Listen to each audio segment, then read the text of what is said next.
to enjoy your time here and find peace in the stories we tell.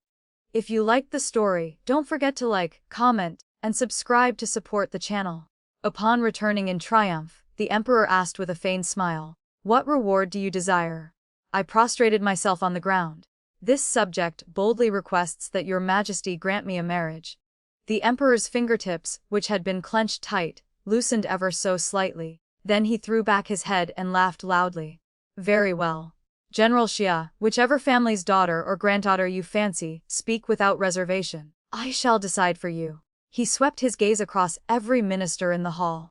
"Beloved ministers, today I declare it here before you all, whoever General Xia has set her heart on, no matter which house she comes from, must be given to her in marriage.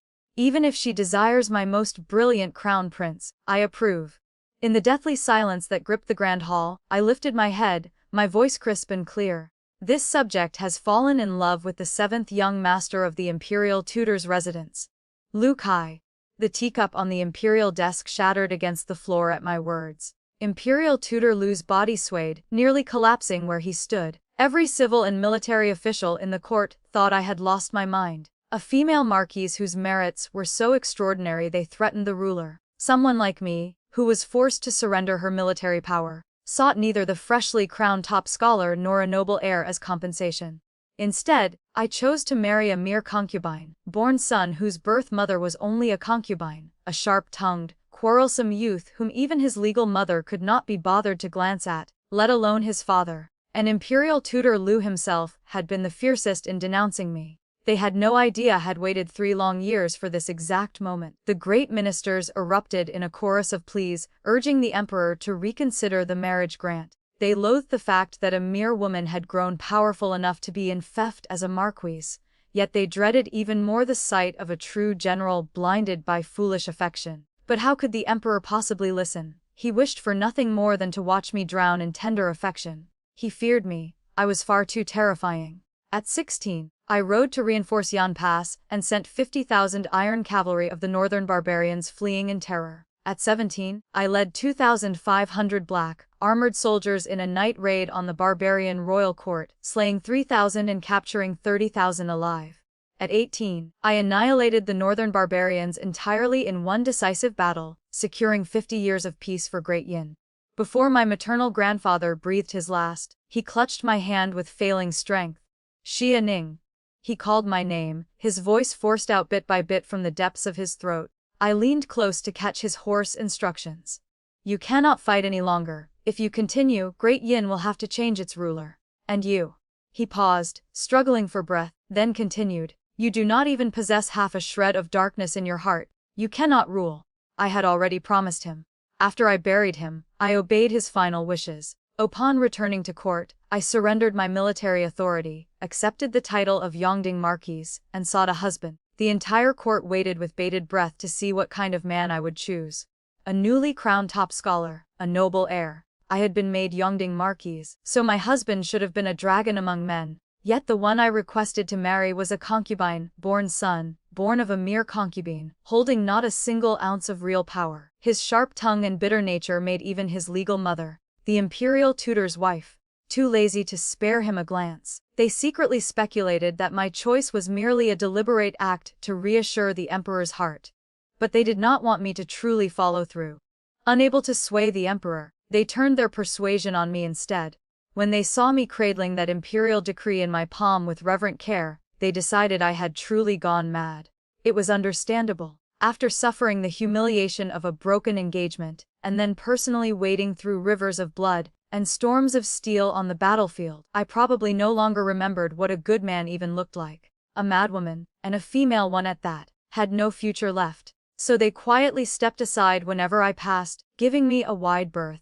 Even old imperial tutor Lu, who should have been overjoyed, made no effort to hide his disgust, as though I carried nothing but misfortune. Despite his advanced age, he forced his legs to move with frantic speed, desperate to put as much distance between us as possible. Watching those trembling steps, I could only sigh inwardly. He is already this old, I might as well yield to him a little. So I deliberately slowed my pace until I became the very last person to leave the imperial palace. The moment I stepped beyond the palace gates, someone seized my sleeve and yanked hard. It was Chen, Vice Minister of Revenue, the very man who had once broken our engagement. 1,000 unspoken words seemed to churn behind his eyes. I lowered my voice. Find a quiet place. I'll go first, follow behind. He looked utterly stunned. Stunned that I showed neither rage nor disgust upon seeing him, and even more stunned that I was willing to meet him in secret. Endless hopes surged in his chest. I wove left and right through several turns until we reached a quiet alley. Deep inside it lay a small, unassuming restaurant. I had barely taken my seat when Chen slipped inside after me. The waiter led him to my private room, where a window overlooked the serene, sunlit alleyway. When Chen pushed open the door, several familiar snacks were already arranged on the table. Every single one we used to order together. He sat across from me. The moment his gaze landed on the dishes, his eyes reddened.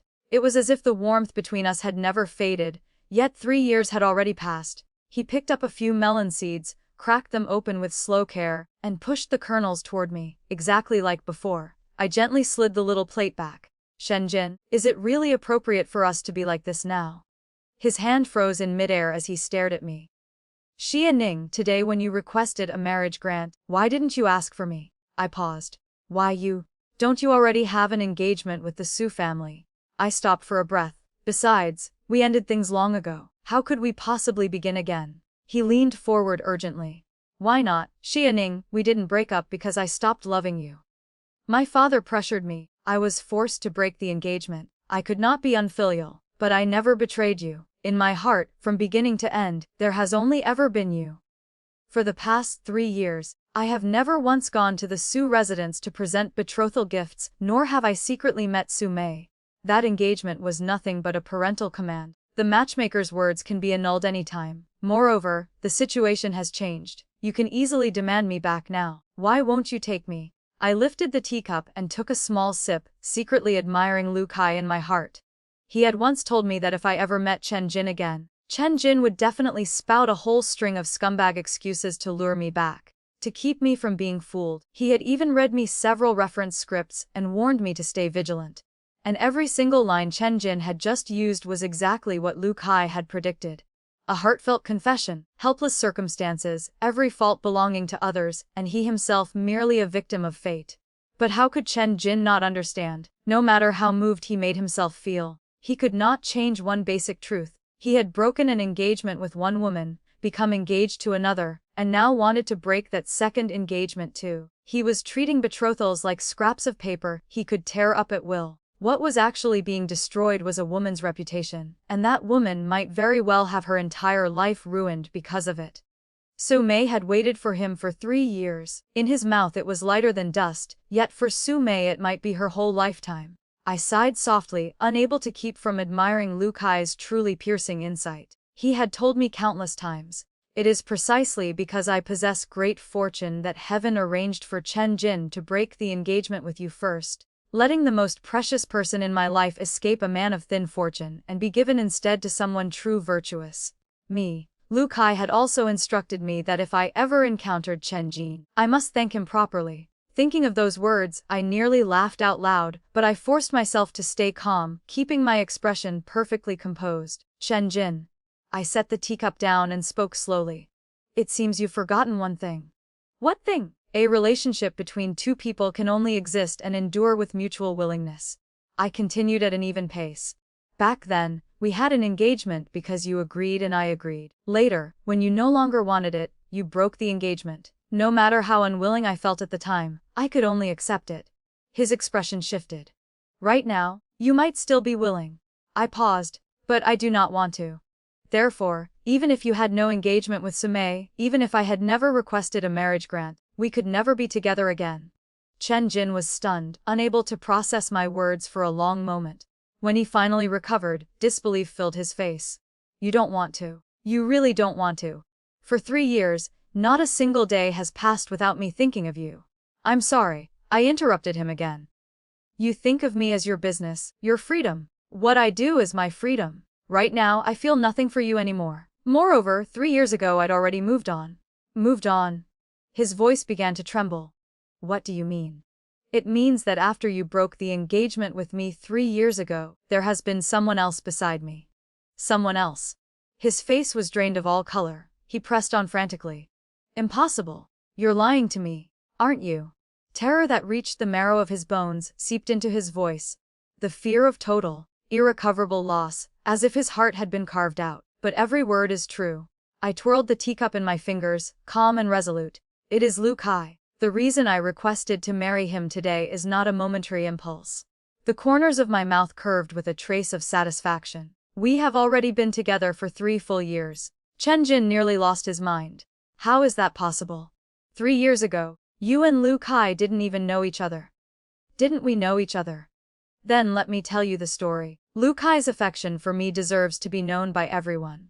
3 years ago, the legitimate daughter of the Minister of Revenue, Su Mei, somehow took a fancy to Chen Jin. Chen Jin had no idea that Minister Su had gone straight to the Chang'an Marquis's residence. The Chang'an Marquis pondered for a long time. Although Minister Su was only 1 rank above my father had lost the backing of my maternal grandfather, while Minister Su was the emperor's favored subject. Marrying into the Su family would benefit both the Chang'an Marquis's residence and Chen Jin himself. So he first laid out the pros and cons clearly for Chen Jin, then pressured him into breaking the engagement with me. The difference between the two fathers was laid bare. Minister Su exerted pressure for the sake of his daughter, the Chang'an Marquis schemed for the sake of his son. As for my own father, he simply felt I had lost all value. My broken engagement not only cost him the support of a Marquis's house, it also made him lose face. After seeing Chen Jin off, he immediately resorted to violence. In front of the servants, he ordered 15 lashes across my back, each one tearing flesh and splitting skin. When the beating was over, he opened the ancestral hall and summoned the entire clan. Before them all, he struck my name from the family register, drove me from the house, and severed every tie. The pain was so severe I could barely walk. I could only inch forward on my hands and knees, practically crawling out of the Gu family's main gate. My stepmother stood at the doorway, looking down at me with cold mockery. I told you to learn proper womanly arts, but you scorned them, insisting on playing with spears and swords. Look at you now. Not only could you not keep the Chen heir's heart, you've also brought shame upon the entire Gu family. Tell me, how can the Gu family possibly keep you? She paused, then added, and don't blame your father. After all, he must think of all the other daughters in the Gu family who are still waiting to be married. The only daughter the Gu family was preparing to marry off was the one my stepmother had borne, Gulan, who had just turned 12. I did not know where her sudden urgency came from. Perhaps she was simply seizing the chance to drive out the legitimate daughter left behind by the previous wife. Thinking of that, I gave up arguing with her. I knew that once a daughter had been personally cast away by her own father, reasoning with a stepmother was pointless. Seeing my ashen face, my stepmother said nothing more. Disliking anything that brought bad luck, she turned and slammed the door shut. She never noticed that after crawling only a few steps, the pain overwhelmed me and I fainted in the corner of the street. It was Lu Kai who happened to pass by. He scooped me up and ran straight to the medical hall. It was also him who, the moment I could leave the bed, hired a carriage in the dead of night and took me all the way to the border where my maternal grandfather was stationed. Along the entire journey he supported me, eyes rimmed red. Xia Ning is so wonderful. How could she suffer such a terrible injustice? His words stirred a surge of grievance in my chest. Tears threatened to spill. He hurriedly made several spitting sounds. Spits 3 times. What injustice! This is called sweeping away bad luck. After something like this, all the rotten, immoral, unlucky things are driven far away. From now on, our Xia Ning will only have good days and auspicious months ahead. His single sentence choked back my rising tears. I couldn't help but wonder, did I meet with a disaster? Or was I just sweeping away bad luck? In the end, I chose to believe him and quietly listened as he went on. He said, this engagement was broken at exactly the right time. We no longer have to be entangled for life with that kind of trash. Those lashes were good too. Now the entire Gu family can't suck us dry anymore. Xia Ning, we must settle this account properly. Being jilted and driven from the house isn't our loss. It's our gain. I listened in a daze, especially at the repeated, when? He and I had barely known each other. How had it already become? By the time I regained enough strength to speak, he had already left. My maternal grandfather, grateful that he had saved me, gave him a command token, saying that if he ever wished to join the army, he could come anytime. At the time Lu Kai declared excitedly, I will definitely come. I thought it was merely polite courtesy.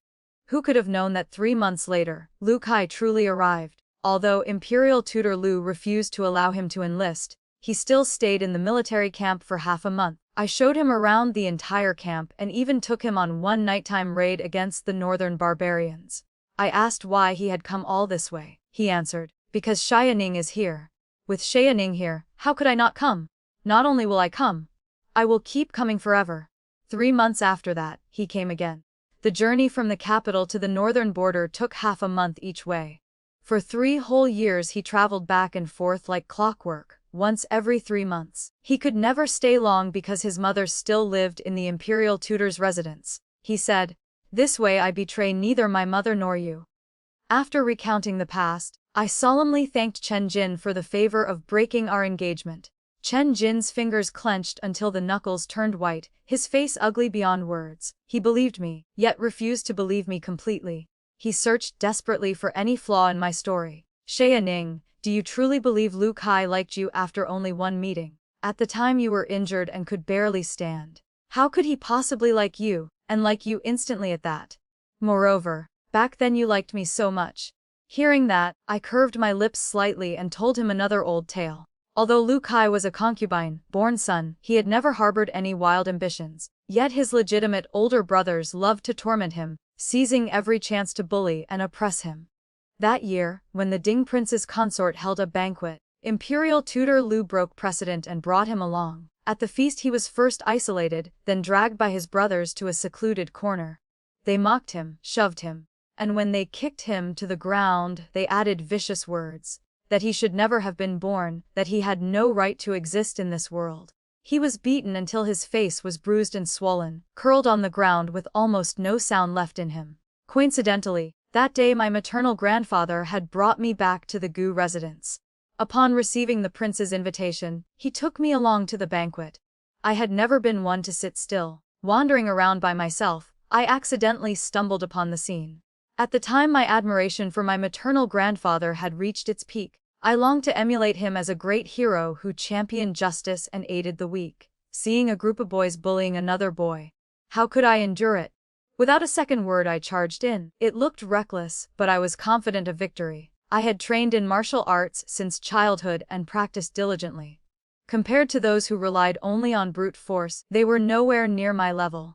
It took almost no effort to knock all 6 of his older brothers to the ground.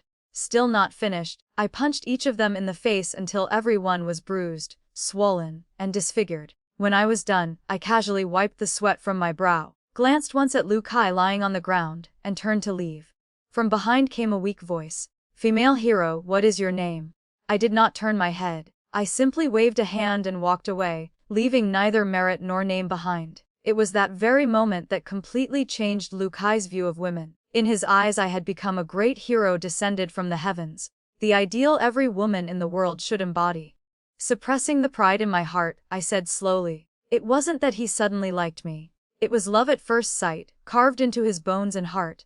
Chen Jin, when I was only 7 years old I already became Lu Kai's hero. Guess what I became after that day? I had grown up beside my maternal grandfather, and only returned to the capital at 7 because my late mother had arranged a marriage for me.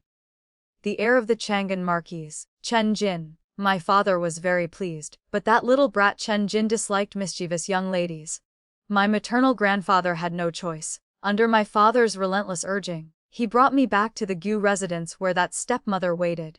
The first time I met Chen Jin, the boy before me was so handsome he seemed unreal. Knowing he would be my future husband, I happily performed a set of fist techniques for him. Not only did he dislike it, he showed open disgust. Because of that, my father flew into a thunderous rage and forced me to suppress my true nature. I had to pretend to be a gentle boudoir lady. I could only practice martial arts in secret, swinging fists and kicks only in the dead of night when no one was around. If my stepmother caught me, I received cold, mocking lectures. If my father found out, scoldings and even the whip would follow. At this point my voice grew icy. Shen Jin, to cater to your preferences I endured so much suffering. It was also because of your broken engagement that I nearly died under family punishment. You pushed me into the abyss, while Lu Kai pulled me out of the sea of misery. Tell me, how could I suddenly like him? How could I possibly not like the person who has liked me from the very beginning? Chen Jin stood there like a corpse, yet he still refused to surrender. His voice hoarse, he asked, "That was my mistake back then, but now that you are so powerful, must you really choose such a weak man?" I turned the question back on him. "Since I am already this powerful, shouldn't I choose someone who makes me comfortable? Why must I choose the man who once abandoned me, and now comes running to interrogate me, annoying me? A man who only climbs the ranks by leaning on his father." Chen Jin trembled for a long time, but in the end no words came out. He left in a daze, soul scattered. The moment he was gone, someone quietly approached from behind and gently embraced me. The familiar scent of pine wood washed over me. My heart raced, a numb, tingling warmth spread from my waist through my entire body, and my legs turned to water as I fell straight into his arms. Just his nearness was enough to reduce me to this state every single time. He lowered his head, breath brushing my ear. "Big sister is so bad. I told you to go thank your former fiancé, and you really went to meet him." I could not help laughing. Wasn't it him who had told me to thank the man? Thanking him directly would have been fine. Why sit down for such a long conversation? Hearing the faint jealousy in his tone, I reached out and stroked his slender jade-like fingers, murmuring softly, "I only wanted to tell him about you, so he would know exactly how wonderful you are. After today, he will never harbor any improper thoughts toward me again." Lu Kai's expression softened considerably. He pulled out a chair and sat across from me, eyes bright as he gazed at me. "Big sister, do you really think I'm better than him?" "Mem." He got carried away with his own success. "Then tell me, where exactly am I better?" I could not help glancing at him again. Every time he sensed any threat, he would act spoiled and demand praise. Very well, I would indulge him as usual. Before I could speak, a sharp whistle cut through the air. An arrow shot straight through the window, clearly aimed at Lu Kai's back. I did not have time to think. I pulled him into my arms and at the same time snatched the chopsticks from the table and flung them out. The arrow clattered to the ground. "Don't move. Wait for me to come back." I pressed Lu Kai under the table, then leaped out the window and chased in the direction the arrow had come from. I had not gone far before I caught the archer. It was Su Mei. She stood in the middle of the alley, breathing hard, eyes filled with bitter hatred as she glared at me. In that gaze burned unwilling resentment, venomous malice, and a madness that could not be put into words. I seized her by the collar. "Why did you try to kill Lu Kai?" She struggled, trying to push me away, but I simply tightened my grip on her throat. The pampered young miss of the Minister of Revenue's house had only learned a few superficial martial moves. How could she compare to someone like me, who had crawled out of mountains of corpses and seas of blood? Her struggles quickly weakened, terror and begging filled her eyes. Only when her breathing was about to stop did I release her. She coughed violently for a long time before she finally managed to choke out, "You stole my man, so I'll kill your man." "I stole your man." My eyes turned cold. "Explain yourself clearly." So Mei gasped for breath and slowly recounted everything. It turned out that even after Chen Jin became engaged to her, he had never once treated her as his fiancée. When he learned Chen Jin had once been engaged to me, he ran to find me every single day, wishing he could glue himself to my side from dawn till dusk. But after becoming engaged to her, he began avoiding her at every turn. At first she blamed Chen Jin, then she blamed me, convinced I had made her look inferior. After learning I had returned to the capital, she had been secretly monitoring my every move. Terrified I would seduce Chen Jin again. Who could have guessed it would be Chen Jin who came to seduce me instead? How could she possibly endure it? Today, the moment Chen Jin left the palace and followed me, she sat in a carriage not far away, lying in wait. Seeing him follow me into the restaurant, she stealthily trailed after us and hid beneath the window. She heard every single word of our conversation loud and clear. She hated it so much her teeth ground together, but she also knew this matter truly could not be blamed on me. It was Chen Jin who was having his cake and eating it too. So she blocked Chen Jin and demanded an explanation. But she never imagined Chen Jin would turn around and blame her for stalking him, calling her temper unpredictable, and proposed to annul the engagement on the spot. She nearly went mad with rage, yet she was also afraid he would truly break it off, so she didn't dare explode at him. With a belly full of poisonous resentment and nowhere to vent it, she turned her fury back on me instead. If I had not returned, none of this would have happened. But then she saw me being intimate with Lu Kai, and jealousy set her mind ablaze. In that instant, the thought of murder flashed through her. She wanted to kill Lu Kai and make me suffer a pain worse than death. Fortunately, the bow she used was the soft practice bow meant for women. The arrow's power was insufficient. Otherwise, what would have become of Lu Kai? I didn't dare imagine it. The fear that came too late transformed into towering fury rising straight from the bottom of my heart. I lifted my foot and kicked hard at her right leg. A crisp crack rang out, and a miserable scream echoed through the alley. Her leg was broken. Ignoring her howls, I seized her by the collar, dragged her out of the alley, and flung her beside the carriage. Su Mei, if you ever dare touch my Lu Kai again, next time I will take the lives of everyone in your entire residence. I leaned down and spoke each word clearly, my whole body radiating killing intent that soared to the heavens, like a Rakshasa stepping into the mortal world. In the end, Su Mei was truly frightened. Only now did she remember that the person standing before her was no longer the Xia Ning of 3 years ago, not the young lady who had been jilted and driven from her home, able only to suffer in silence. Right now I am a god of slaughter who walked out of the battlefield, my hands stained with countless lives. My words have never been empty threats.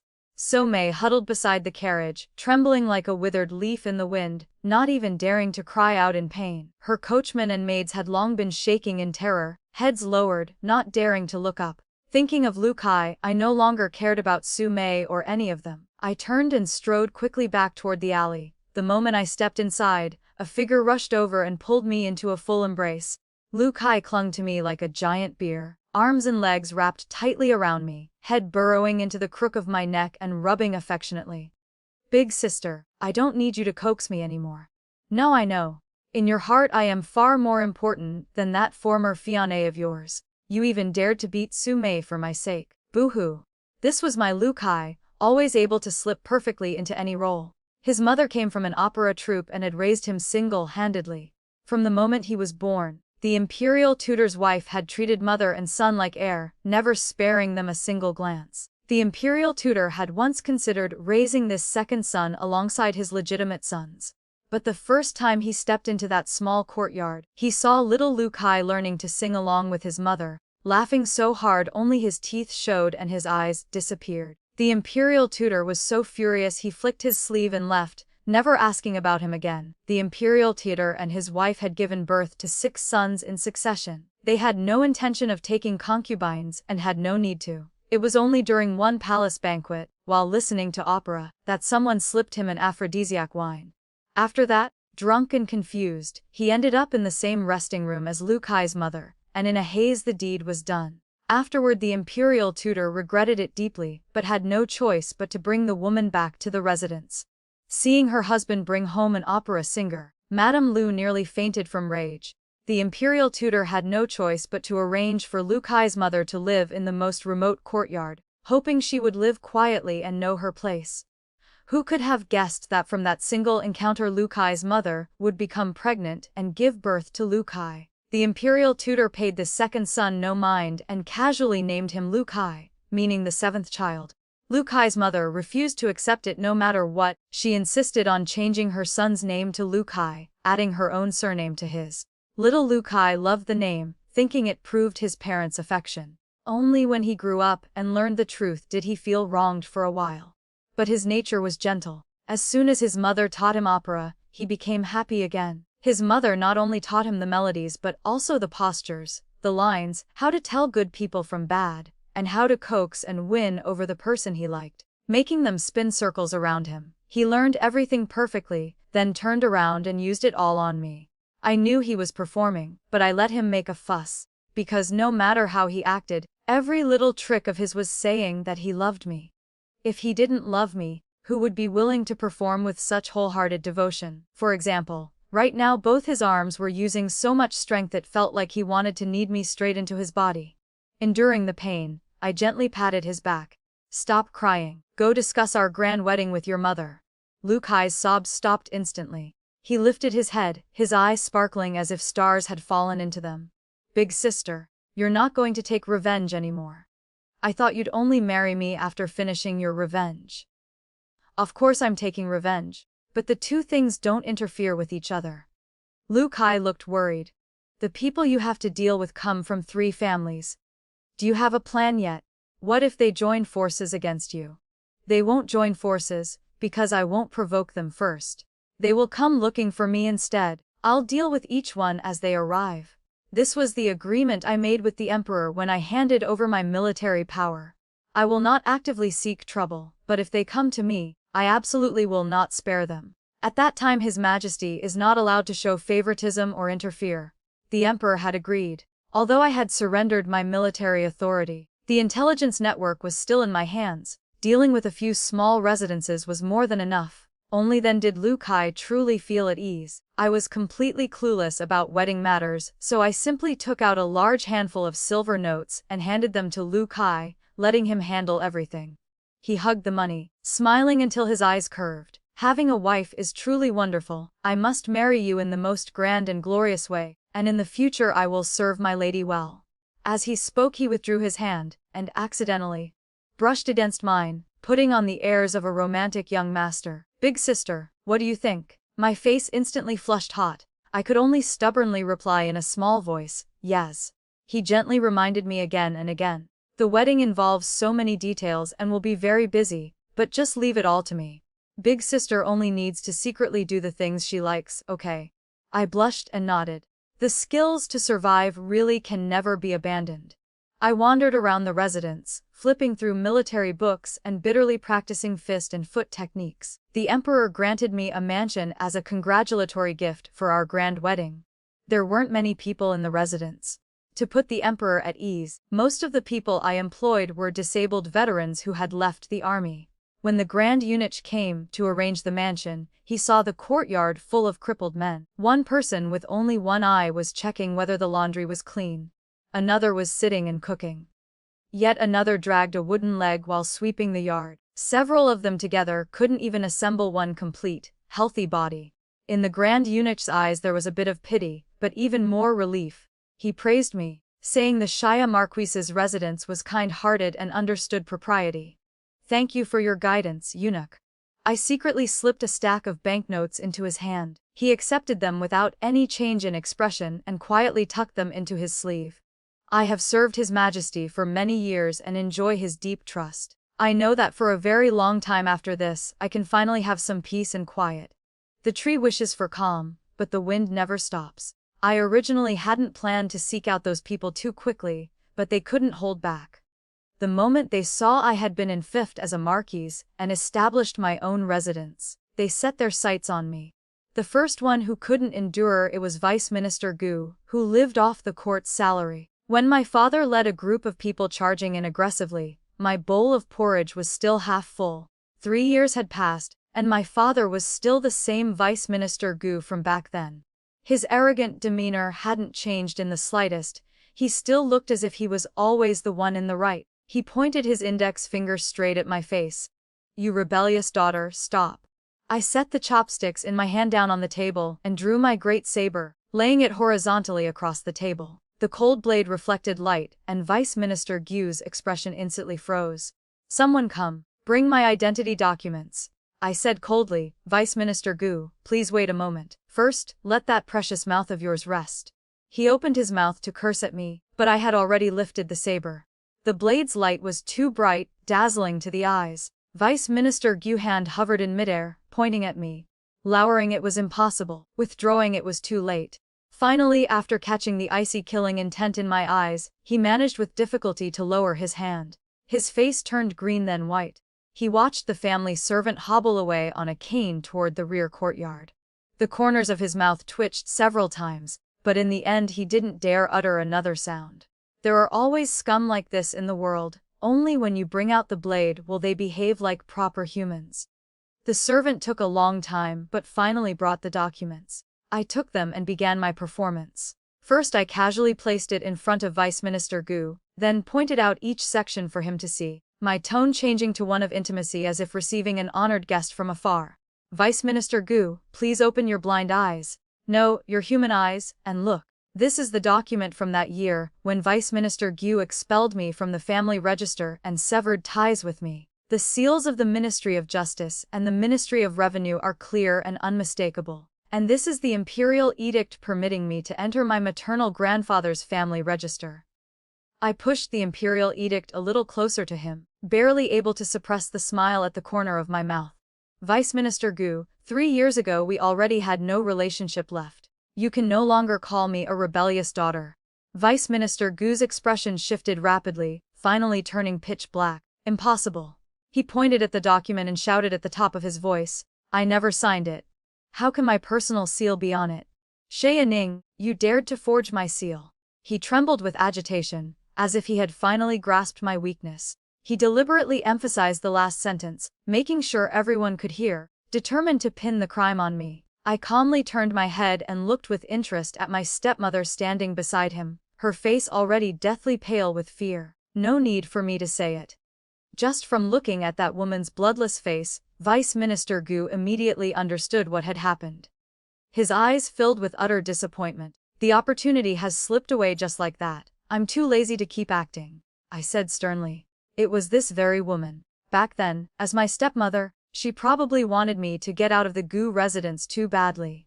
When the officials brought the document, she immediately stamped it and handed it over. As for why Vice Minister Gu's personal seal was there, Vice Minister Gu, why don't you ask the person involved? My stepmother had never imagined that one day I would stand in a position where she had to look up at me and question her.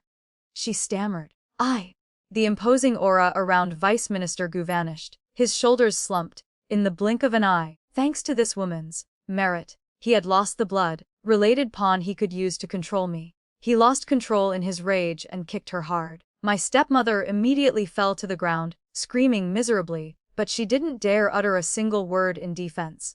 The Gu clan members looked at her with anger and embarrassment. After all, she was the madam. How could she be so reckless? She couldn't even use the legitimate son properly. She was just a concubine, turned wife, yet she really thought she was the true mistress. Bullying the legitimate daughter. Truly heaven and earth would not tolerate it. I watched the scene of the clan members' righteous indignation with interest. 3 years ago, when my father expelled me from the family register, every one of them had been present. Not a single person had spoken up, nor had anyone stood out to say a word of fairness. Now it was great. One by one they shook themselves, all turning into pillars of justice. I curved my lips slightly, my smile full of coldness and scrutiny. Lu Kai had told me more than once that so-called blood relatives and clan members absolutely could not be trusted. They were nothing but a pack of people who chased profit and avoided harm. When there was benefit, they swarmed forward like bamboo shoots after rain. When there was none, they scattered like birds and beasts. There was no need to waste mental energy on them, but one must definitely guard against them tripping you up. Back then, when Lu Kai brought me to my maternal grandfather, the first thing he did was remind him, Old General, you must be on guard against those Gu family people.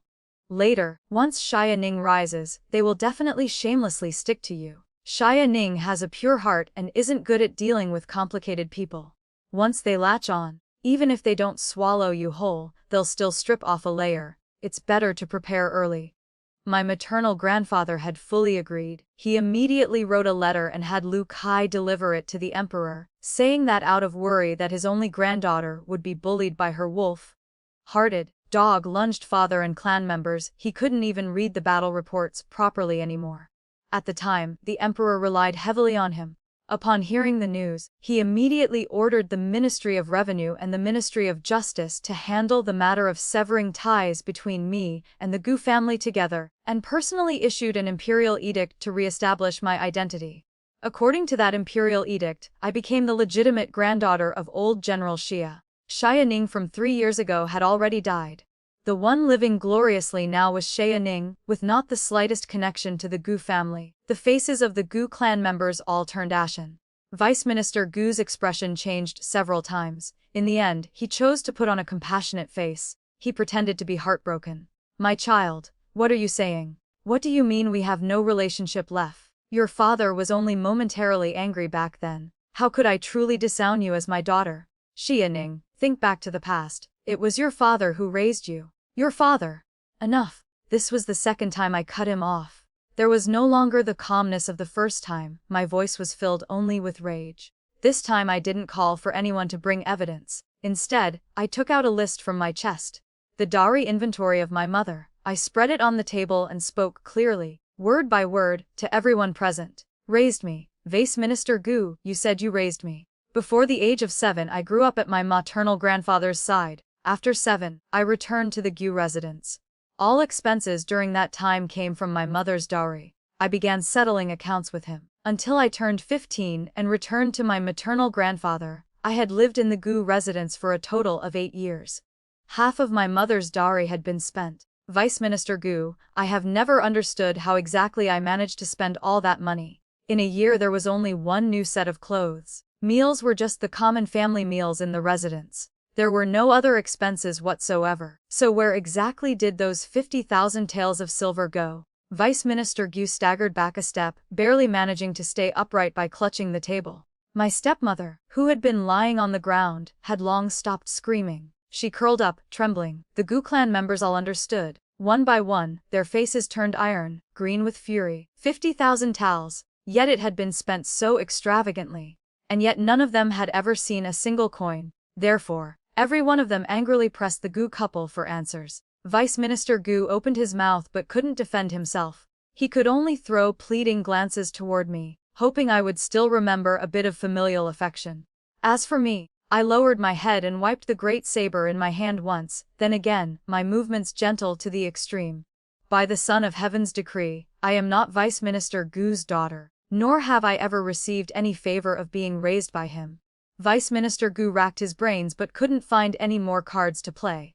In terms of status, I was a rank above him. In terms of bloodline, he could not suppress me. In terms of finances, he owed me. He knew he could no longer control me, but he was still unwilling. Putting on a thick-skinned affectionate act, he said, Xia Ning, no matter what, we are still one family. Between us, we are after all father and daughter. Why must we distinguish things so clearly? Besides, these matters are nothing but trivial household affairs. He lightly turned the 50,000 taels into household affairs, but I nodded. Indeed, they are household affairs. A spark of hope immediately lit in his eyes, as if he had found another way to grasp me. Who would have thought I would say solemnly, since they are household affairs, then you and I should not get involved anymore. They should be left for the true mistress of your residence and the true master of my marquis's residence to handle. There are still a few days before my true master enters the door. Vice Minister Gu can first report to the true mistress of your residence to check the old accounts. When my true master enters the door, she can come over and settle everything clearly with her. We still have to settle accounts, especially with that little bastard. Everyone knows that the person in the residence who causes the most embarrassment is that second son.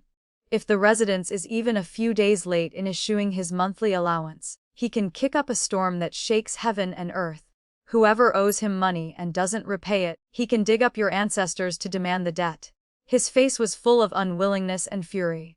Of course I must establish authority for Lu Kai. I swung the saber down, and the heavy table instantly shattered. I took the opportunity to remind him. If Vice Minister Gu thought that the true master of my marquis's residence was young and gentle, and therefore easy to bully, then he should remember my saber. Anyone who bullies the true master of my marquis's residence will end up just like this table. One more thing, my mother's dowry is recorded in detail at the Ministry of Justice. According to the law, when children marry, the mother's lost dowry must be returned to the children. My mother only had me. Now that I am about to marry, if Vice Minister Gu does not want the Ministry of Justice to intervene, he had best tell the true mistress of your residence to prepare quickly. Vice Minister Gu's expression completely crumbled. This was truly stealing a chicken only to lose the rice as well.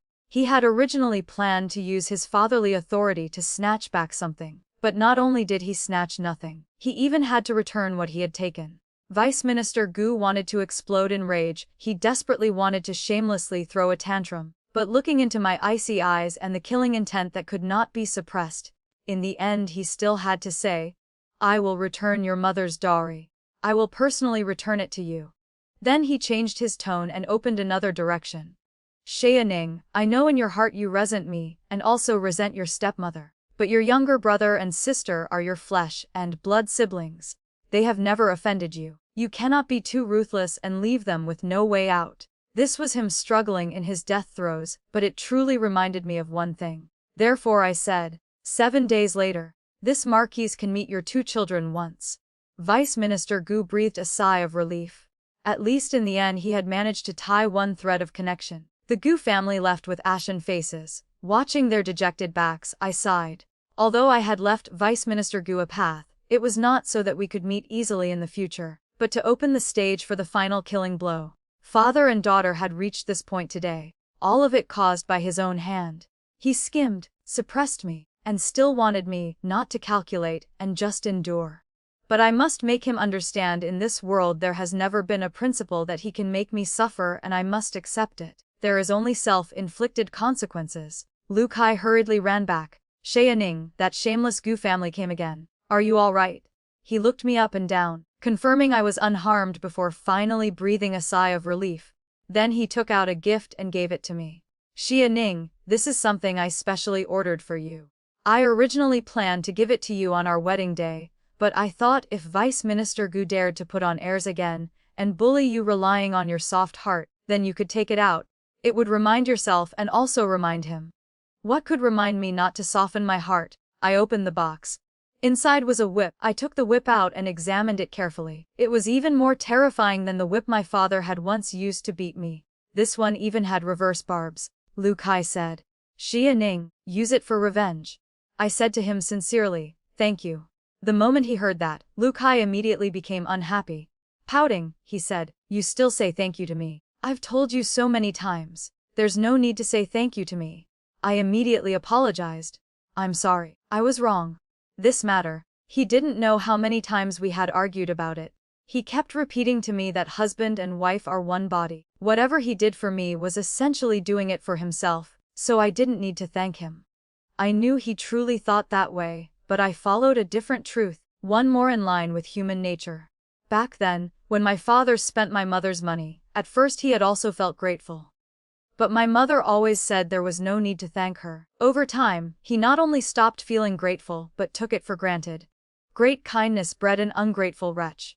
I was my father's daughter. I too could become that kind of person. Therefore, with Lu Kai, I would rather say thank you every time and then apologize than let myself catch my father's bad habit. I would not allow anyone to harm Lu Kai, not even myself. Lu Kai also would not allow anyone to harm me, especially my father. He hated Vice Minister Gu to the marrow of his bones. He said he would do everything in his power to reclaim my entire mother's dowry, not a single cent missing, and with interest to boot. But because Vice Minister Gu was my biological father, he wasn't in a position to curse him to vent his anger. He could only remind me time and again that even if we reclaimed the dowry, we must definitely guard against the Gu family.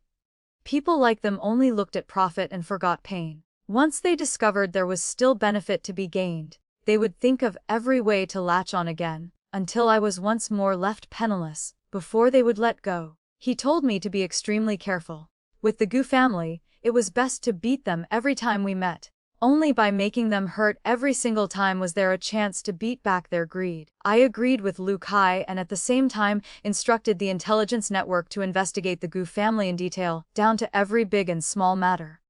Through Vice Minister Gu, I couldn't help thinking of Su Mei. The characteristics of villains were often the same. The most obvious characteristic was that no matter whose fault the original mistake was, they only remembered that they hadn't gained the advantage and would then think of every way to take revenge. Dealing with Su Mei and her father required even more caution. Ever since I broke Su Mei's leg, I had already begun investigating Minister Su. Before beating a mad dog, one must first beat its owner. Just as I was thinking, a subordinate came to report that the evidence had been fully collected. I took a sip of tea and smiled faintly. Tomorrow at court, I would submit a memorial accusing Minister Su of one Count Su Gao indulged his daughter in committing violence, shooting an arrow right on the streets of the capital at the husband of the Yongding Marquis, Lu Kai. Along with the memorial, not only was there solid evidence of Su Mei's deliberate attempt to harm someone, but also the account books of Minister Su's corruption. The embezzled sum wasn't considered large. In truth, the things I had uncovered were far more damning, but I had calculated everything with meticulous care before selecting exactly what to submit. After all, Minister Su was the Emperor's trusted confidant. His Majesty had relied on him to handle countless matters that could never see the light of day. The evidence I presented showed only that I sought an explanation. I had no desire to make the Emperor lose a great minister. Yet at the same time, It was more than enough to ensure His Majesty could not simply brush the matter aside. The balance was perfect. The Emperor flipped through several pages, then glanced at me. He was trying to read my intentions, but I played the fool, maintaining from beginning to end the appearance of a woman who had lost all reason for the sake of love. In my memorial I poured out my heart, describing my deep fear for Lu Kai's safety, until it felt as though my very guts were being torn apart. My hatred for Su Mei I left completely unconcealed. The Emperor read for a long time. Gradually he began to that I had truly gone mad with love. He recalled his own youth, when he had nearly ruined great affairs for the sake of doting on a favored concubine. How could Xia Ning compare to the heavenly strategy supreme general? In the end she was still only a woman. Compared to men, women fell even more easily into the snare of romance. Once there was someone in her heart, power and position could be tossed behind her head without a second thought. The Emperor pondered, although he was reluctant to deal with Minister Su. He should seize this chance to further nurture Xia Ning's love affair. Let her believe that romantic love was truly the most precious thing in the world. Best if she drowned in it, living and dying for love, so that from then on she would have no further thoughts of eyeing power. Having reached this conclusion, the Emperor already had a plan in mind. On his face he displayed towering fury. He flung the evidence toward Minister Su. Minister Su, explain to us and the court exactly what is going on here. Minister Su trembled like a sieve. What else could it be? The evidence was ironclad and detailed to this degree. What explanation was there to give? In his heart he secretly cursed Su Mei. This daughter thought only of love day and night, acted recklessly, and never knew how to weigh consequences. 3 years ago she had taken a fancy to the husband of Vice Minister Gu's daughter and insisted on stealing him no matter what. She had forced him to use every trick until he finally helped her obtain one betrothal document. But the matter hadn't ended there. For the past 3 years she had pressured him to support Chen Jin, helping Chen Jin rise smoothly from Langjong of the Ministry of Revenue all the way to Vice Minister. Yet she herself had no ability and couldn't even make Chen Jin come propose. Because of this he had long been annoyed, but the girl still failed to see it. Today she had caused a catastrophe of this magnitude. He was furious at Su Mei, even more furious at himself, furious that he had spoiled the child too much and used the wrong methods. How could he have failed to distinguish right from wrong? He had simply indulged her temperament, harming her and harming himself in the process. Now that things had reached this point, he could only admit guilt. Moreover, Imperial Tutor Lu, you usually clash fiercely with Xia Ning. Just now when you looked at him, killing intent had already flashed in your eyes. That, too, was only natural. Imperial Tutor Lu might personally dislike this son Lu Kai, but he would never allow outsiders to touch him even a little. The situation was stronger than the man. Minister Su offered no further defense. He knelt and kowtowed, admitting his crime. Your Majesty, this subject accepts guilt. But I humbly beg your Majesty to consider that my little daughter already had her right leg broken by the Xia Marquis, while young Master Lu merely suffered a fright. Please spare her life. In his heart he was clear as a mirror the Emperor would not truly abandon him, but the face that needed to be given to the Xia Marquis still had to be given in full. Minister Su's prediction proved correct.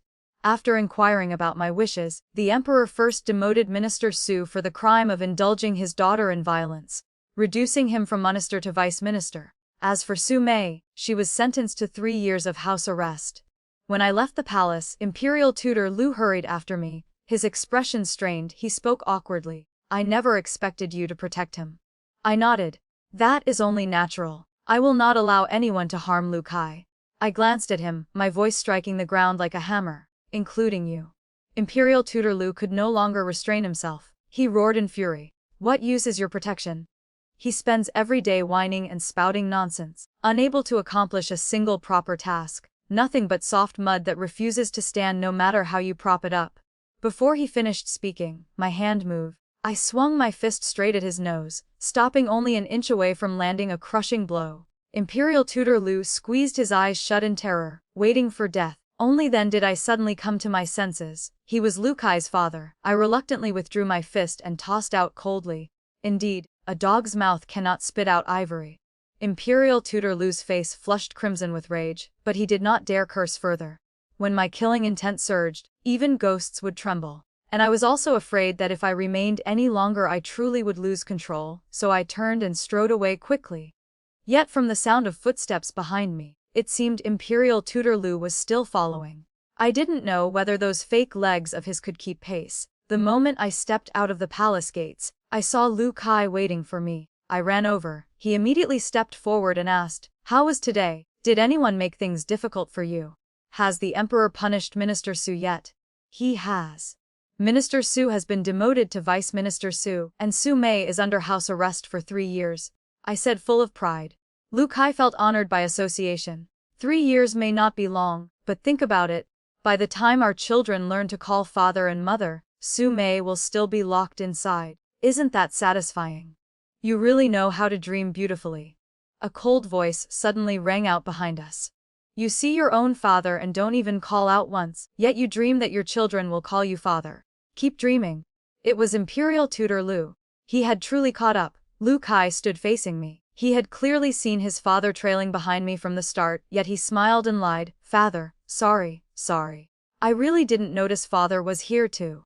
At this moment Imperial Tutor Lu's face could no longer be described with mere words. He was unusually tall and stood out like a crane among chickens wherever he went, yet his son claimed he hadn't seen him. This wasn't not seeing. It was outright contempt. The old man's mustache bristled with fury, but there was nothing he could do. The following days passed in peace. Lu Kai came to the Marquis's residence every single day, measuring here, measuring there. He said this was his home for life. Every corner had to be made truly perfect. I chewed on a stick of sugarcane and followed slowly behind him. Watching him bustle back and forth, my heart filled with an indescribable sense of peace. It felt as though everything I had risked my life to build in this world existed precisely so he could busy himself like this, without worry. He poured endless thought into the wedding bed, sketching countless designs only to cross each one out. I leaned over, biting the sugarcane and mumbling, "We're not fat. A simple one is fine." But he was deadly serious.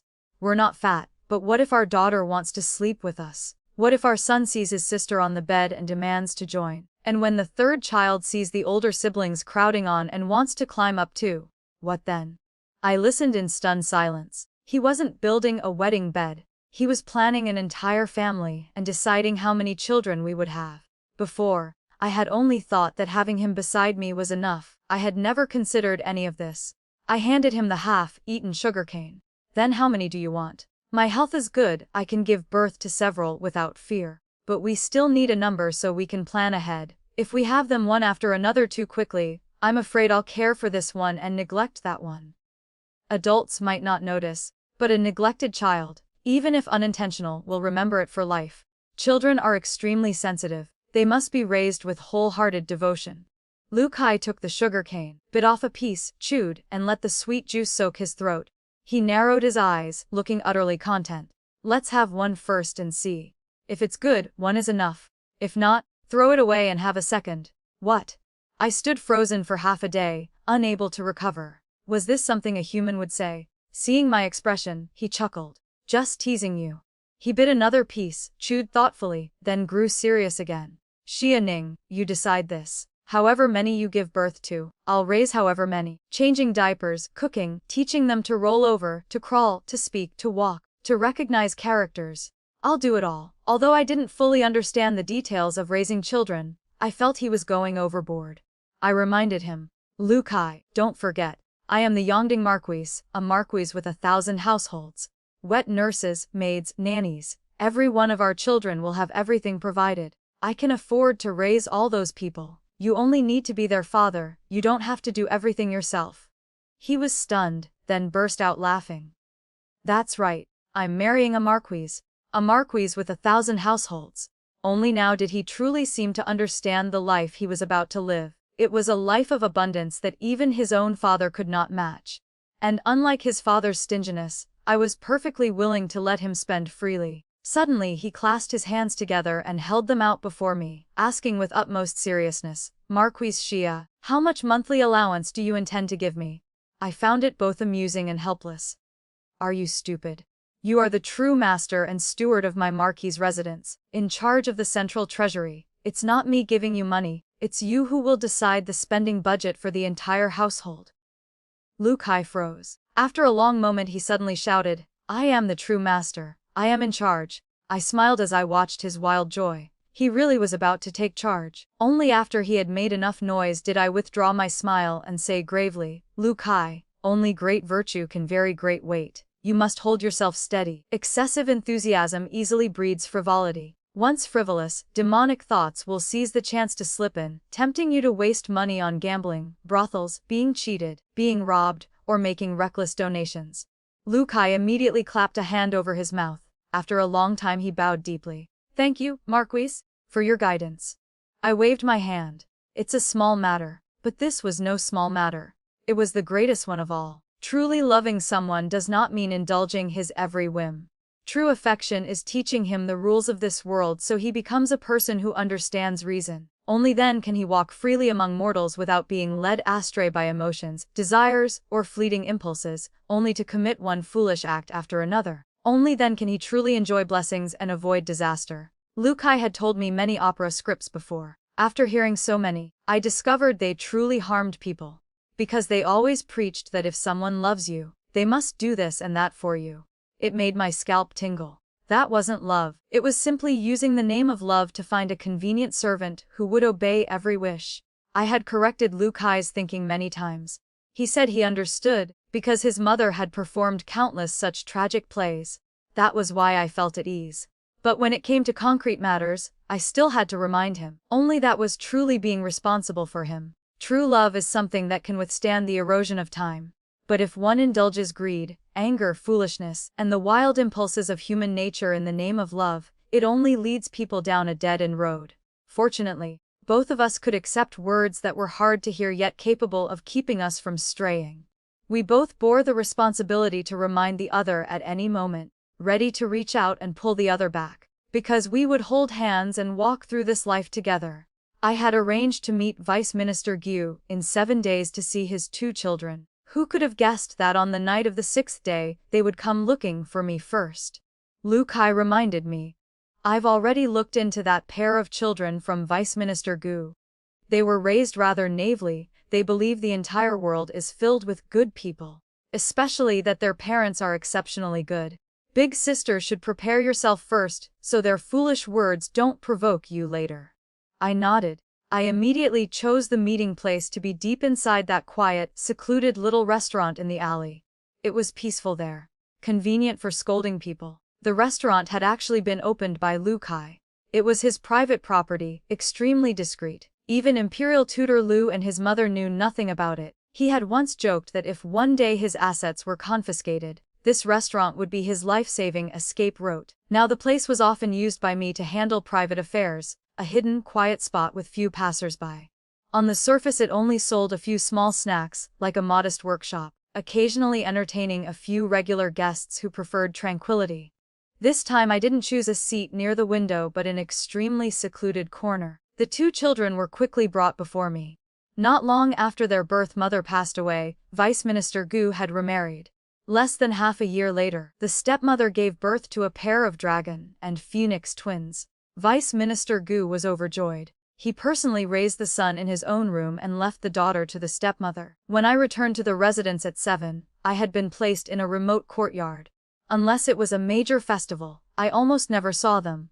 Now meeting again, although we shared blood, we were complete strangers. I resembled my maternal grandfather. One of them took after the stepmother's looks, the other carried Vice Minister Gu's bearing. The 3 of us sitting opposite one another shared not the slightest resemblance. But we had all come prepared.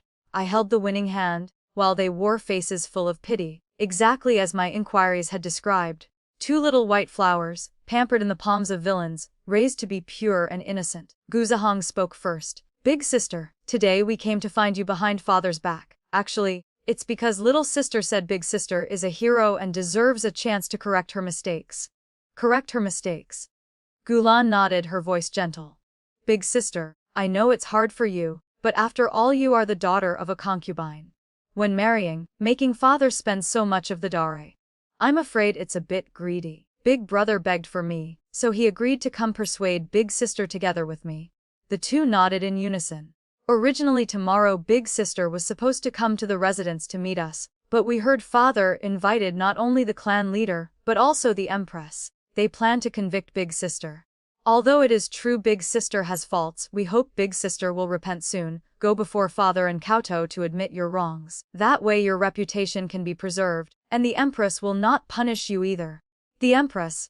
I paused for a moment before remembering that Minister Su's blood sister was the current Empress. Vice Minister Gu wanted to use power to pressure me. I couldn't help laughing. I laughed until I nearly couldn't stop.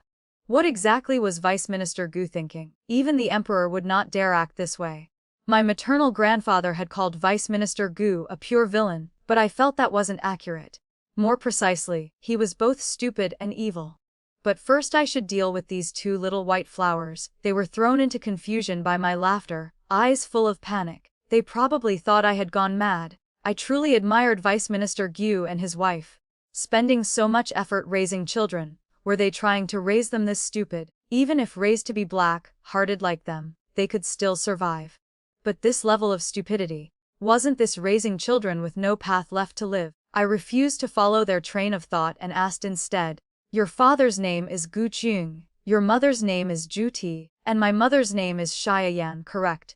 The two looked at each other, confused, but both nodded. Fortunately Vice Minister Gu hadn't stooped so low as to lie about even this. I had someone bring up 2 stacks of letters and place them before them. I said calmly, this stack contains letters Gu Qing wrote to my mother Xiaoyan. The other stack contains letters Ju Ti wrote to my mother Xiaoyan. After you finish reading them, come discuss my matter with me. Having spoken, I picked up my teacup, turned aside, and had someone bring over a stack of opera scripts. Doesn't Lu Kai like performing plays? I wanted to pick a few scripts for him, and have you revise them into stage plays as a wedding gift. I think he'll be so happy he'll even sing a few lines. Just imagining the scene made my heart melt. So Gu Zihong and Gu Lan read the old letters while I read the scripts. Each of us occupied with our own task, not speaking a word, not disturbing the other. Yet the wheel of fate had already begun turning silently in my hands. The servant I had sent to watch them reported from time to time. That young lady is crying, saying how could her mother possibly be such a bad person. That young man is arguing with the young lady. They're debating what children should do once they realize their parents are villains. Those 2 servants both apologized to you. Those 2 servants secretly ran outside. Should we stop them? No need. Follow them. Those 2 ran to find their mother. Their mother keeps denying and explaining but in the end only knows how to cry. They couldn't argue back, so they ran back to continue reading the letters. Good. By late evening, the ire of the pig, the 2 had finally finished reading every letter. When they came to me, their faces were white as paper, their minds in turmoil. The innocence that had once filled their eyes had vanished completely, leaving only terror and shame. I secretly praised them. Even weeds can sprout good shoots. I hadn't expected those 2 to actually raise children capable of feeling shame. I wasted no useless words and went straight to the point. You've finished reading everything. Now you know you are the illegitimate children, right? The 2 lowered their heads without refuting. Gu Qing courted Xiaoyan many times and swore that for one lifetime, one world, there would be only one pair of Mandarin ducks before my maternal grandfather finally nodded and recommended him to the Ministry of Revenue. As for Ju Ti, she was the daughter of a criminal official and should have been exiled to Ninggu Tower. Before her exile she wrote 1 letter every day begging Xiaoyan for help. Xiaoyan saw she was both a friend and pitiable, so she secretly defied my maternal grandfather and spent 2,000 taels of silver on connections to save her. How did Ju Ti repay Xiaoyan? Using a woman's methods to seduce her benefactor's husband. While Xiaoyan was ill, she secretly had an affair with her benefactor's husband, became pregnant, and gave birth to the 2 of you. After Xiaoyan died, her only daughter was brought back. What did Gu Qing and Ju Ti do? They swallowed the entire dowry that rightfully belonged to that child. Tell me, what did they use that dowry for? The 2 cried without sound. Most of it had been used to raise them luxuriously. Along with bribing those above and below, Vice Minister Gun's salary was not high, yet they wore silk and satin, ate delicacies. I tapped my finger on the table, and spoke each word clearly. No Gu Zihong. You have become a disciple of the Prime Minister, and are about to be recommended into the Ministry of Revenue. And Gu Lan, you have caught the Empress's eye and have already been decided as the Crown Prince's side consort. Gu Zong, Gu Lan, tell me, Is there any such principle in this world? The two knelt in unison and kowtowed to me. Each kowtow was heavy enough to draw blood from their foreheads. I didn't want them to die here and cause trouble for Lu Kai, so I told them to rise. I warned them gravely, originally tomorrow when we met, you would have learned what asset confiscation and clan extermination truly mean. But your kindness has saved your lives. Go back and report the truth exactly as it is. For these years, what Vice Minister Gu has done is not limited to swallowing my mother's dowry. Tell him in 3 days I want to see results. The two staggered away. They hadn't gone far before they turned back. Gu Zihong asked timidly, Big sister, can you call us little brother and little sister just once? We really feel very proud to have a big sister like you. I refused without hesitation. I cannot. Gulan held back her tears and asked, Why? Why are blood siblings? Because Xia Yan once promised me that only if I agreed would they count as my little brother and little sister. And I have never agreed to wanting any little brother or little sister. Even my own mother did not dare give me any more siblings, afraid I would not accept them. You tell me, would I accept the illegitimate children born from Gu Qing and Zhu Ti's affair? The two were filled with horror. They could not believe I would be so ruthless, yet they could not help but believe it. I was utterly serious. The two looked at each other, supported each other, and staggered away. Their postures were like two old people. There was no longer any trace of youth. Their conscience had been crushed flat by their despicable parents. But before they went far I called them back. The two turned their heads joyfully, hoping I would show a little blood affection. I took out a box and handed it to them. Trouble you to deliver this to Vice Minister Gu. Tell him that the Gu family's family rules exist to warn every member of the Gu family. Now, with my status I can act as family head. I do not mind personally carrying out the family rules on the guilty. The two did not know what was inside the box, but they knew it was definitely something terrifying. Extreme horror filled their eyes. On the main path of the Gu residence, the atmosphere froze like ice. Facing the relentless questioning of his two children, Vice Minister Gu's blood surged, raising them wrong, truly raising them wrong. These two children's heads contained only right and wrong, good and evil, and morality. They could not see the two words, benefit, at all. Had they ever thought, who benefited from a father like him doing these things? They used their heads to question him in that tone. But when their big sister already held so much evidence that could ruin their father's reputation and position, Vice Minister Gu's heart suddenly missed a beat. In his mind he frantically calculated where to begin countermeasures and how to cover every loophole. Although the chance of victory was slim, he was after all Xia Ning's father. Great Yin governed the people with filial piety. As long as he cast aside his face and tightly grasped the word, filial piety, there was still a chance to reverse the situation, still a possibility to push her into the abyss once more. Until Gu Zihong brought out that box and handed it to him. Until he personally opened it. All illusions shattered in an instant. A whip appeared before his eyes. The reverse barbs on the whip glinted coldly. The moment he saw the whip, the miserable cries of Xia Ning from 3 years ago suddenly rang in his ears. Following every word relayed by Galan, Vice Minister Gu finally understood he had no path left to retreat. If a daughter had truly decided to kill her father, then in this world nothing could bind her anymore. Cold sweat poured down his back, instantly soaking his outer robe through. His hands trembled uncontrollably. Only with the greatest effort could he issue the order to tell his wife, repay the debt. Pack the house.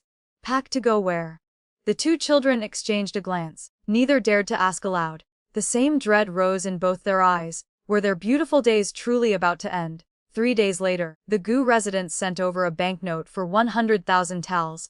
Exactly the amount of my mother's dowry from years past. I accepted it and immediately handed it to Lu Kai. No interest, but you won't have to waste any effort demanding it anymore. Go ahead and use it to make a few more beds. Beds for 2, for 3, for 4. Lu Kai instantly understood. Amusement brimmed at the corners of his eyes. I asked the messenger, what's the situation at the Gu residence now? The man replied, Vice Minister Gu has resigned his post and sold off every family asset to repay you. He kept only enough travel funds to take his wife and children back to their old home in Hao Mountain. They will set out tonight and never return to the capital again. I nodded. Lu Kai cheered with delight. Oh heaven above, this is exactly how it should be. This is the kind of ending I like best. Villains should be beaten back to their original shape and sent crawling home to their old dens. He leaned in close, eyes sparkling. Marquise, may I write a play based on Vice Minister Gu's story? Call it The Black-Hearted Vice Minister Gu, so that anyone with a scheming, ghostly heart, especially those who want to use marriage to plot against others, will feel a chill run down their spines before they even make a move. I naturally agreed. Family scandals shouldn't be aired outside, but the Gu family is not my family. Let the whole world know. The Gu residence collapsed. The Su clan declined. These two incidents put the ever-self-proclaimed clear-headed Chang'an Marquis on high alert. He saw a thread of revenge quietly slithering through the shadows, and the starting point of that thread was the broken engagement 3 years ago. The three parties entangled in that matter. Two houses had already sunk one after another. Next, was it the Chang'an Marquis's residence's turn. He sent his daughter to test the waters. I looked at the woman before me. You nearly became my little sister-in-law, yet it feels like an entire lifetime has passed. Her name was Chen Ying, Chen Jin's younger sister. 3 years ago she had always taken turns passing messages and inviting me out. Back then I had a very good impression of her, always thinking she was gentle and sensible.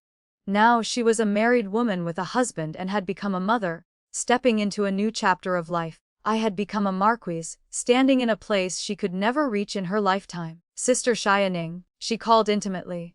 Lu Kai cut in with a cold face. Don't get too familiar. Statuses are different. You should address her as marquise and pay proper respects. Chen Ying froze for a moment. She looked toward me, but when I remained silent she immediately understood. Changing her expression swiftly, she gave me a proper formal greeting. Marquis, please sit. I nodded. Since that was the case, she didn't beat around the bush and directly stated her purpose. Marquise, my grandfather sent me to ask how you can be persuaded to spare the Chang'an Marquis's residence. Lu Kai's expression relaxed upon hearing that. Now that's the right way. Old grudges should be laid out clearly. Marquise, what do you think? Correct. I answered very decisively. In my heart I thought even if it wasn't right, it had to be. I wanted the Chen family to know that Lu Kai's wishes were my wishes. Lu Kai instantly brightened, so handsome it was hard to look away. I forced my gaze off him, adjusted my robes, then spoke slowly to Chen Ying. Virtue that does not match the position will invite disaster. Back then the broken engagement nearly cost me my life. As for the Chen heir, he was fine, promoted all the way to vice minister. I said no more and simply pushed a stack of documents toward Chen Ying. She received them with slight surprise, but after flipping through only a few pages her hands began shaking uncontrollably. I pressed down on her hand. Shen Ying, after you've seen these, you should know what to do next. She stood, bowed once more, her expression grave. Marquise, rest assured, I will return immediately to report to my grandfather. We will definitely give you an explanation. After Chen Ying left, just as she reached the door she turned back, and gave me one last lingering look. The moment Lu Kai saw it he started making a fuss. What was that look? Explain. Does she want to restore the engagement so Chen Jin can become your side husband? He clutched his chest, putting on an expression of extreme heartbreak. Xia Ning, my heart hurts. Hurts so much I'm about to die. I reached out and gently stroked him to soothe his temper. My mother once told me that marriage should be one lifetime, one world, one pair of people. Lu Kai suppressed his anticipation and asked cautiously, then what about you? I answered very calmly, of course I'm the same as my mother. Upon hearing that, he immediately straightened, face beaming with joy. Oh my, one good word warms 3 winters. Just one sentence from the Marquise and this chest of mine instantly stopped hurting. Nothing hurts anymore. Xia Ning, how are you so magical? His exaggerated reaction made me unable to hold back a laugh. I loved him exactly like this, clearly acting, yet every bit revealed his true heart toward me. In the Chen residence, the Chang'an Marquis gripped the stack of documents Chen Ying had brought back, his spirit nearly shattered. He had never imagined that the woman he had always viewed as a losing investment, good only for waving spears and swords, could be so meticulous when it came to enmity. Everything the Chen residence had done over the years, every rule broken, every dirty secret in the inner courtyard, all of it was written on those pages. Xia Ning held every single card he possessed, yet what she demanded was only one explanation. The Chang'an Marquis collapsed into his chair, lips pale, speechless for a long time. This wasn't asking for an explanation. It was clearly telling him, you are the blade and chopping board, I am the fish and meat. She was the blade, he was the meat. But the situation had reversed, she was strong, he was weak. It nearly suffocated him. 3 years ago it clearly hadn't been this way. That's right. 3 years ago that little brat had been the root of all disaster.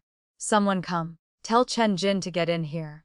The servant jumped in fright and hurried to summon Chen Jin.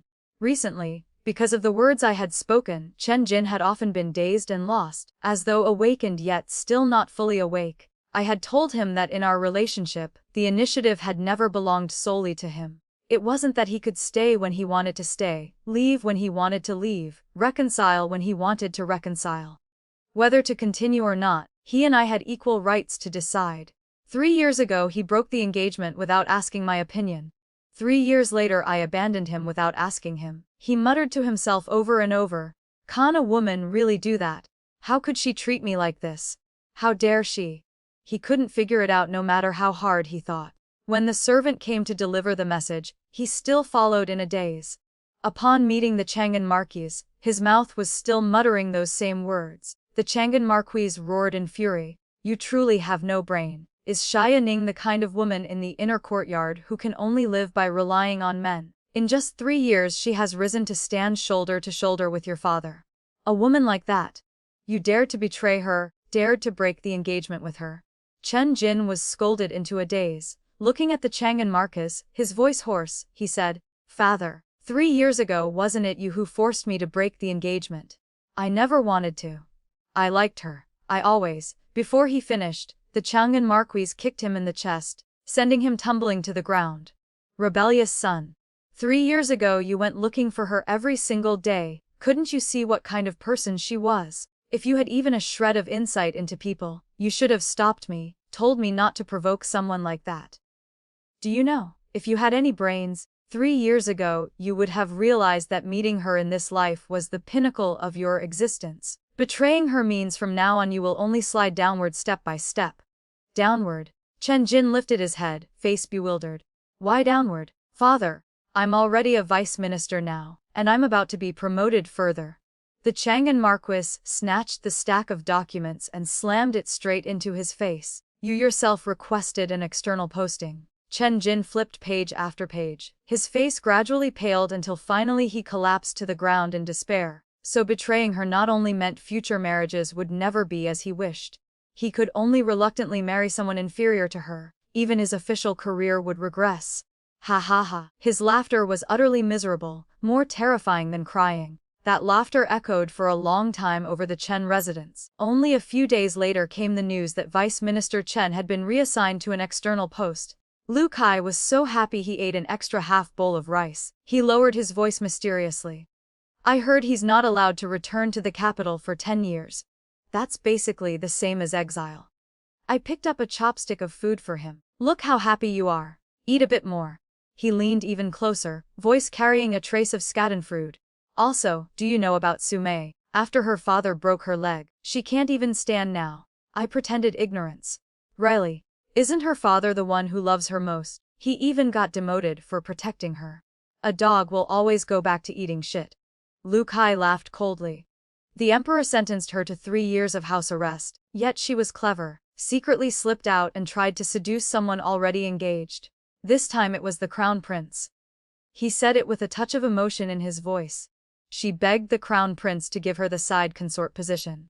The very empty spot that had almost been given to Gulan." I was stunned for a long moment before I spoke. "She wanted to enter the palace, of course." The entire Su residence was scared out of their wits. They said if this matter leaked out it would mean clan extermination. So they simply broke both her legs and locked her inside the residence. "She'll never step outside again in this lifetime." He tilted his head and looked at me, eyes carrying a hint of anticipation. "Big sister, tell me, doesn't this ending suit her perfectly?" I nodded. "Indeed, it's enough of a warning." I cooperated with Lu Kai, acting without the slightest flaw. He had no idea I possessed the intelligence network, so he expended great effort gathering news he could barely touch, and bringing it back for me. That kind of wholehearted dedication moved me deeply. The residences that once held grudges against me, the Gu residence, the Su residence, the Chen residence, had all completely settled down. The day of my grand wedding with Lu Kai drew ever closer, yet he suddenly became restless, pacing back and forth in front of me every day without explaining why. When I asked, he looked troubled. So I let him be. Some things simply couldn't be completed overnight. What needed waiting had to wait. After waiting several days, we finally received an invitation from Imperial Tutor Lu. If you truly value that seventh son, then come present the betrothal gifts. So that was it. How were betrothal gifts supposed to be handled? I naturally asked Lu Kai. The moment he heard, he let out a long sigh of relief. Big sister, that old man has reminded me about this countless times, but I really didn't want you to meet them. None of them are good people. Not even your mother. My mother doesn't count. So what are you worried about? Lu Kai said. It's not really a worry. It's just that this kind of family can't be shown off to outsiders. Yet we still have to meet them. It's truly annoying. It's fine. Seeing I wasn't making things difficult, he finally relaxed and went to prepare the betrothal gifts. The moment we met, I stared at the dozen or so large geese before me in stunned silence. That's all? That's all? I caught them myself. Lu Kai's voice was perfectly calm. I didn't need them to provide a dowry, so they shouldn't expect any grand betrothal gifts from me either. A dozen geese showing sincerity was enough. I felt awkward. After all, I was a marquise, but Lu Kai was extremely firm. When handling your family matters, I listen to you. When handling my family matters, you listen to me. Thinking about it, that was indeed the principle. I could only grit my teeth and help him herd the flock of geese toward the imperial tutor's residence. Along the way we were surrounded by countless onlookers. I was so embarrassed I didn't dare raise my head, while Lu Kai held his neck high, as if wanting to announce to the entire world that he was about to become a member of the Shia Marcus's residence. The whole journey I kept doing mental work, calculating how to deal with any difficulties Imperial Tutor Lu might create. According to the rights I was a marquis, my status was above his. Originally he should not, and would not dare, deliberately make things difficult for me. But today alone I had to yield to him. I had no choice but to yield, because he was Lu Kai's father. This bit of face had to be given in full.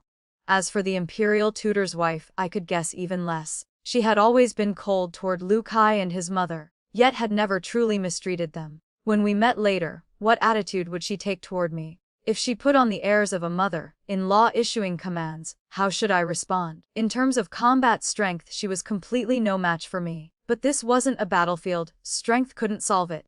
Then what should I use?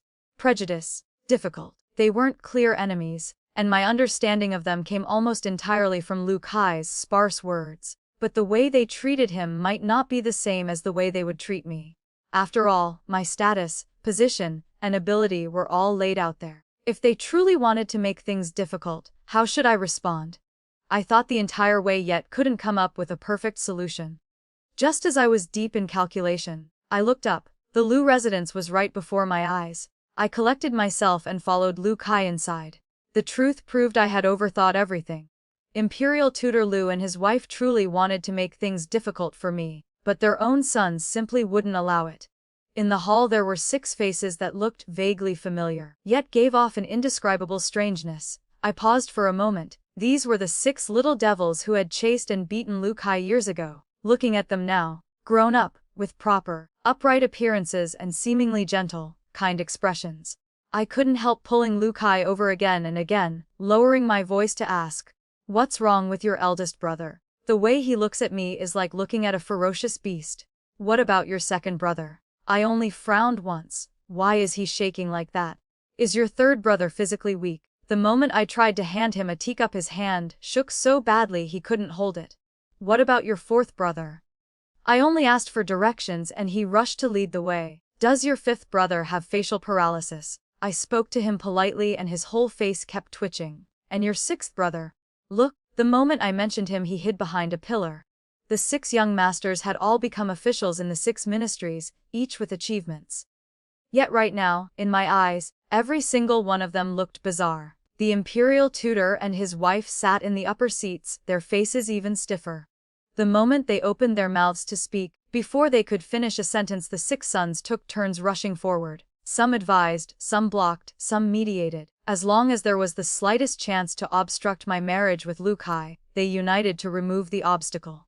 Even if that obstacle was their own parents. They removed it without mercy. In the end, the imperial tutor and his wife both fell silent. Enough, enough. The imperial tutor waved his hand. The seventh son belongs to you. Hurry and take him away. If you stay any longer, my sons are about to be driven mad by you. Driven mad? I hadn't laid a finger on them. When no one was looking, I truly couldn't hold back. I pulled the eldest into a corner and whispered, "Tell me, what exactly is going on?" The eldest was the tallest and looked most like the imperial tutor, yet right now he trembled like a withered leaf in the wind. "Female hero, spare me. General, spare me. Marquise, spare me." He clutched his head and begged for mercy nonstop, leaving me unable to ask another question. I released the eldest and pulled over the third.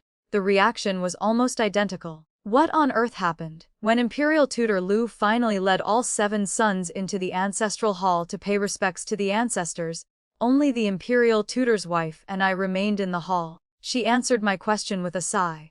"You nearly beat them half to death once, nearly scared them to death once, and recently you've continuously dealt with 3 clans. Rumors have spread throughout the capital, not to mention them. Even all the young masters in the city go weak in the knees the moment they hear your name." "Is that so?" I frowned. I didn't remember ever beating them half to death or scaring them to death. Seeing I truly didn't recall, the wife recounted everything one by one. That year when the Ding Prince's consort held a banquet, the imperial tutor brought all 7 sons along.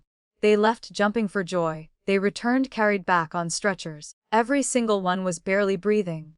No matter how they were asked, none would speak. We thought they had encountered evil, so we exorcised and calmed their spirits, nursing them for a long time before they recovered. But from then on they developed a bad habit. They feared women. Only when they grew older did it improve slightly. Then 2 years ago, she paused, they followed the crown prince to supervise the army and personally witnessed a battle. A female general led several thousand men and crushed tens of thousands of enemy troops until not a single piece of armor remained. She alone had slain over 100 enemies and ruined 4 great sabers. When tallying prisoners, her subordinates carried sack after sack and poured them out. Nothing but human heads. My 6 sons were standing not far away. The moment they realized that the female general was the young lady had once beaten them into pig heads, every one of them woke screaming from nightmares night after night, nearly unable to endure it. From then on they dared even less to approach women. "Shia Marquise." The wife looked at me, voice very soft. "Tell me, was that young lady back then and that female general 2 years ago you?" I touched my nose and stayed silent. "If not you, then who else?" The imperial tutor's wife asked no more. She showed me a trace of wariness. Speaking to this extent was already her limit. Her attitude made the idea I had originally planned to carry out after the wedding begin stirring again. I had intended to do it after marriage, but looking at today's situation, doing it earlier was probably fine too. So when the imperial tutor asked what dowry the imperial tutor's residents should prepare for Lu Kai, I deliberately pondered for a moment before saying something that stunned the entire hall. "For Lu Kai's dowry, I only ask for one thing. Your concubine, Lu Kai's birth mother." The moment the words left my mouth, the hall fell deathly silent. Lu Kai, standing beside me, immediately burst into tears. I hurriedly took out a handkerchief to wipe his tears. The 6 young masters all turned at once to persuade their parents. Before Lu Kai's tears could even roll down his chin, the imperial tutor and his wife had already nodded. That very day I brought the woman who had never been allowed into the main courtyard back to the Marquis' residence. I told Lu Kai, "This is what it means to love you, so I love your mother too." He instantly became so excited he was no longer recognizable. I loved him like that. Lu Kai and I married smoothly. I called his mother Madame Qi. Ever since the Yongding Marquis residence gained Madame Qi, every day became livelier than the last. Madame Qi loved performing opera. Not only did she teach her son, she even pulled the disabled veterans over to practice together. At first they refused, embarrassed and self-conscious, feeling that with their appearances they had no business singing. But Madame Qi said, "People live in this world. Don't they just want to be happy? I myself am only a concubine locked in a remote courtyard, yet I still led my son in singing practice." So those disabled veterans tried humming along. After humming for a while, something inside them seemed to open up and their spirits gradually returned. Afterward the entire Marquis' residence rang with the sounds of singing practice. Even when going to the toilet one could hear someone on the other side of the wall practicing long, drawn-out tones. Lu Kai was afraid it would annoy me and came to ask. I said, "It's just a little unfamiliar, that's all." Having grown used to the sounds of slaughter, groans, sorrow, and weeping on the battlefield, hearing this now felt rather strange. He said nothing more. A moment later he gently wrapped his arms around my waist from behind. "Everything is in the past now." He rested his chin on my shoulder. "We will never go to war again. Let's have children."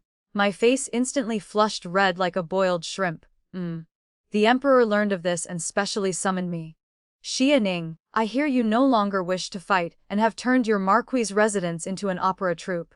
Your Majesty, this subject truly no longer wishes to go to the battlefield. As for the Yongding marquis' residence, it is currently managed by my husband." The emperor's expression immediately became somewhat subtle, half puzzled, half probing. "Tell me, how can a majestic, inspiring great general allow a man to hold her by the throat like this? Do you need us to remind the imperial tutor to keep his son in line?" "No need."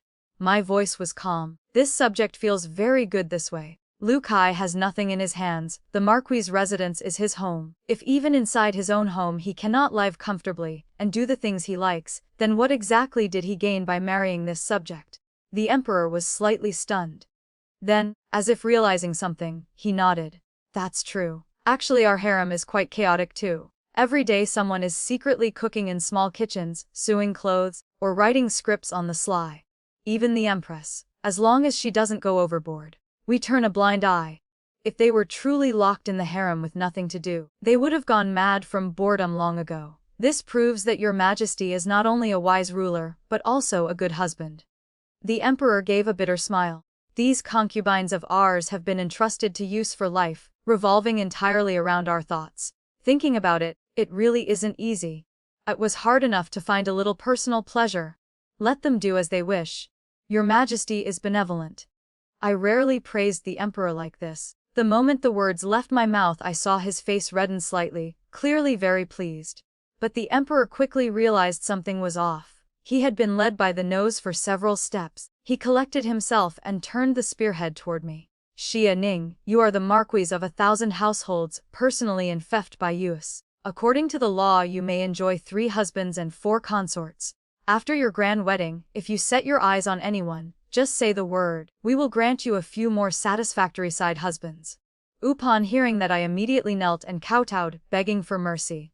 "Your Majesty, although this subject is a marquis, in my bones I am still an ordinary person. This subject truly does not have such intentions, nor does this subject possess your Majesty's ability. Just the one marriage I have now is already almost more than I can handle. If there were several more in-law families, this subject truly could not endure it." Hearing this, the emperor was completely at ease. He no longer needed to worry that I would form alliances with anyone. He rubbed his hands, eyes full of teasing. "Look at your future prospects. In that case, we ask you, will you truly spend this life with only that opera-singing young master? This subject is certain." The emperor deliberately sighed, feigning regret. "Tesk, we feel it's quite a pity for you." But then he paused, changing direction. "Since it is what you truly desire, we approve. We permit you 1 husband and 1 wife. Go home and keep your talkative young master company. Live your life properly. This subject thanks your Majesty." The moment I stepped out of the audience hall let out a long breath of relief. He had said it with his own mouth, go home and live properly. Finally I could set my mind at ease and live with Lu Kai. I didn't know how happy he would be when he heard this news, just imagining his face lighting up uncontrollably, singing little tunes the moment he was happy. My steps unconsciously quickened.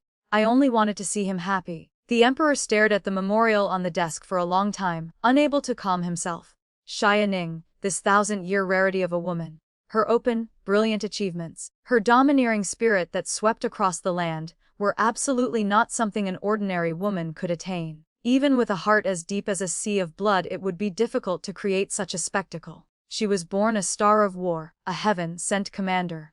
If she had the ambition, she could have become emperor. Facing a woman like this, he both admired her contributions and feared her immensely. Old General Xia had seen through his thoughts his entire life and knew he had planted eyes and ears around him. That was why, before his death, he had spoken those words, neither concealing Xia Ning's talent nor letting this emperor know that Xia Ning lacked a black heart. and a person without blackness could not sit on that throne. Yet the Xia Ning who slaughtered like cuttings on the battlefield, could she truly be without blackness? He was uneasy 10,000 times over, until she used concrete actions to give the most definitive answer. Not only did she request a husband from below, she also used one act of revenge to let an emperor like him see clearly exactly what kind of person she was. Dealing with the Gu residents, she only drove them from the capital. Dealing with Su Mei, she broke her leg but still left her alive. Toward the Chen family, she asked only for an explanation and never pursued them to the end. A hatred as deep as the sea. If it had been him, he would certainly have exterminated 9 generations and whipped the corpses to vent his rage. But she did none of that. This person Xia Ning truly did not have a sufficiently black heart. What surprised him even more was that she had personally found a pile of weaknesses and comfortably laid them out before his eyes. She told this emperor that she cared for the weak and disabled veterans, that she loved that talkative man, and that she even treated his low-born concubine mother as a treasure and indulged her. A Xia Ning like this was completely unsuitable for sitting on his throne. Finally he breathed a sigh of relief. Xia Ning, from now on we will no longer guard against you. Go live your smoke and fire mortal life, unless. The emperor clenched his fists tightly. You give birth to a child that makes us wary. The story ends here for now. If it touched your heart or left you thinking, I'd love to hear your thoughts in the comments.